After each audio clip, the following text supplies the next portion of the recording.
हाय, कितने प्यारे हो यार तुम। कोई इतना प्यारा कैसे हो सकता है? तुम्हारी माँ ने तुम्हें साबुन खा के पैदा किया था, शैम्पू पी के। अब इतने प्यारे हो तो इतने प्यारे होने के जुर्म में टैक्स तो भरना पड़ेगा ना। लाओ टैक्स भरो। हम्म। लगता है शर्मा रहे हो, वो भी लड़का होके।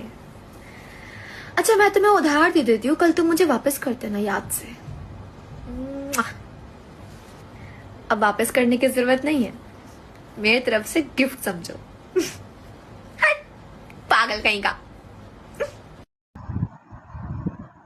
देख देख देख किस तरह खुश हो रहा है भाई।